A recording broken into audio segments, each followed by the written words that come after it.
Alam mo ba may paraan para magkaroon ka ng career online kahit nasa bahay ka lang? Hindi mo kailangan maging expert agad or kailangan merong experience para magsimula nito. Pero bakit ang daming gustong maging virtual assistant ang hindi makapasok? Kasi nga hindi naman nila alam kung paano mag-umpisa, kung ano ba yung mga dapat ihanda, kung paano makakuha ng unang client, at kung paano gamitin ang pagiging VA. Kaya kung gusto mong malaman ang step-by-step guide kung paano ka magiging VA kahit zero experience ka, panoorin mo yung video na to. Dahil hindi lang yung journey ko ibabahagi ko, kundi yung mga sikreto kung paano mo rin ito magagawa. Hello mga ka-VA, ako si Alfred, 4 na taong VA, at welcome to Kuya Lay Channel. Dito nagbabahagi ako ng mga way kung paano maging isang virtual assistant and magtrabaho online at trabaho kahit saan. Kung gusto mong malaman yung mga tamang diskarte kung paano ka papasok sa VA world, kalimutan i-like at mag-subscribe. Yun, paano ko nagsimula? Ayun, nagsimula ako sa pagiging VA na talagang walang alam sa freelancing, walang experience, wala akong kakilala na nagtatrabaho bilang VA. Isang bagay lang ang meron ako. I wanna be a VA. And sabi ko nga sa sarili ko, kung nagawa nila, siguro magagawa ko rin. Tapos yun, para sa iyo naman, dapat alam mo sa sarili mo kung ano yung mga bagay na gusto mong i-offer online. Pero syempre, dapat yung i-offer mo, yun talagang gusto mong gawin at masaya ka. Hindi yun dahil lang sa kailangan, di ba? Iba yun eh. So yung tip ko dito is, yun nga, i-offer mo yung trabaho na gusto mo talaga at masaya ka. Para pag ginagawa mo, hindi siya mukhang trabaho, hindi mo feel yung bigat ng trabaho. Isang tips pa, number game ito. Pagdami ng apply, paglaki ng chance na matanggap ka.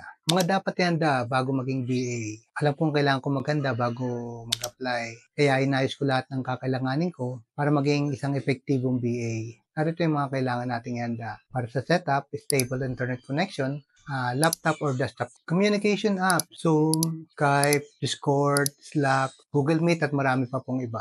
Mga essential skill tulad ng data entry, email handling, research, at kung halimbawa, kung ano yung tinapot mo, pwede mong i-apply. Kung ano yung experience mo sa dati mong trabaho, pwede rin yun. At kung ano yung mga training na natinan mo, pwede mo rin i-apply yun. At syempre, isang malupit na resume at portfolio. Ginawa ko is gumawa ako ng isang personal website kung saan nandun na lahat, experience, ano ba yung ino-offer mo. So makikita nyo dito yung sample detail ko. Importante sa kanila, kung ano yung solution na pwede nating magawa para sa kanila. Ang tips ko dito, siguro, kung ano yung meron ka, yun na yung muna yung gamitin mo, saka ka na lang mag-upgrade, at talagang kumikita ka na. Diba, kung meron kang desktop, kahit tumayan, basta sa tingin mo magagamit mo. Paano ko nakuha yung unang client ko? Hindi madaling makakuha ng unang client. Pero isang sekreto ang natutunan ko. Hindi naghahanap ng experience si client. Naghahanap siya ng solusyon. Kaya naman pinakita ko sa kanila na kaya kong tumulong. At ganito ang ginawa ko. Sa mga platform tulad ng Upwork, OnlineJob.ph, and marami pang iba, kung saan tayo pwede mag-apply. So, inayos ko yung profile ko, malinaw na headline, professional na trato, at detalyadong bio. Sumulat din ako ng mga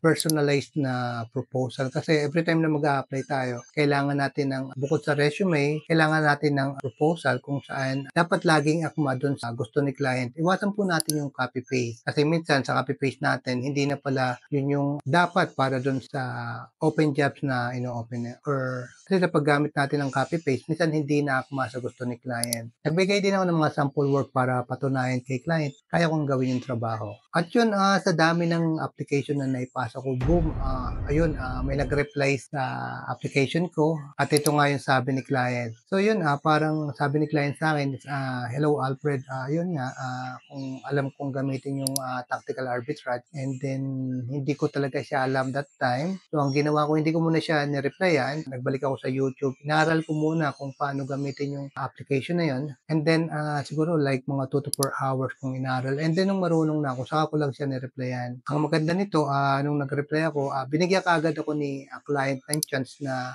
sabi niya, sige, subukan kita for 1 week. And then yung 1 week na yun, umabot ng halos 1 taon. Di ba? At yun, dahil satisfied si client na rin yung nagre-refer sa akin sa mga ibang client. Ano yung pwede natin kitain? Pag-usapan na natin yung pinaka-exciting na part nito, pera or dollar. Yung nagsisimula ako, kumikita ako dito ng $3 per hour. So, yun yung ginawa kong minimum. Imagine niyo yun, $3 times 8 hours, total of $24 per day. And yung per day na yun, $24 per day, multiply natin sa like 27 yung palitan, parang ganun, around 27. So parang meron kang, sa per day mo, meron kang 1,368 pesos. Okay na ba yun? O di ba parang ang saya na nasa bahay ka lang, Kasama mo pamilya mo, walang pamasahe, walang traffic, wow. So yun. At yun habang nadadagdagan yung, experience ko dun ako nag-umpisang, maningil ng medyo mas mataas hanggang sa meron akong nakuhang project na binigyan ako ng around $1,200 per month. So 'di ba parang ang saya. So yung tip ko dito siguro, alamin niyo kung ano yung kung magkano yung minimum para dun sa rate ng mga trabaho na ina-applyan niyo, yung minimum. Puwede niyong pag-umpisahan yun bilang nag-uumpisa lang din kayo. Most common questions po, ayun, kailangan bang magaling mag-Ingles? Simpleng sagot hindi, pero siyempre kailangan dapat marunong ka ring makipag-usap kay client. Hindi naman kailangang magaling na magaling ka sa English or fluent, ang importante lang is naintindihan mo siya.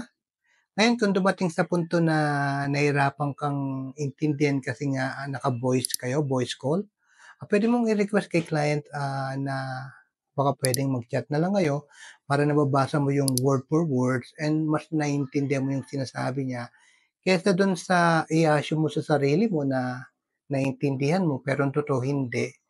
So, magkakaroon kayo ng, disconnect dun, baka maling output yung maibigay mo sa kanya. So, magfi-feedback yun sa'yo or baka makasama yun sa trabaho mo, 'di ba? So, paano mo mai-improve yung communication?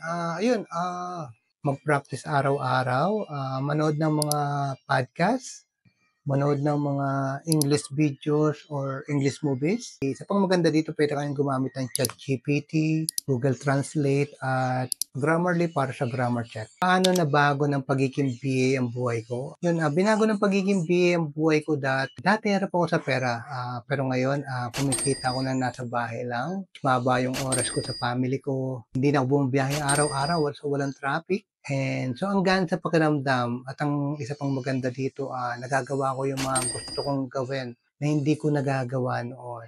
Nakaka-join ako sa mga inter-barangay leagues kung saan nai-enjoy ko, 'di ba? Kaya yun, kung inisip mo magsimula sa pagiging VA, simulan mo na 'to kasi ako, isa 'to sa pinakamagandang bagay na naging desisyon ko sa buong buhay ko. At yun, kung may natutunan ka sa video na 'to, i-like at mag-comment ka ng, gusto kong maging VA para malaman ko kung seryoso kang sa pag-level up ng career mo. At kung may mga tanong ka pa, comment mo din at nang sa gano'n, sagutin natin sa susunod na video.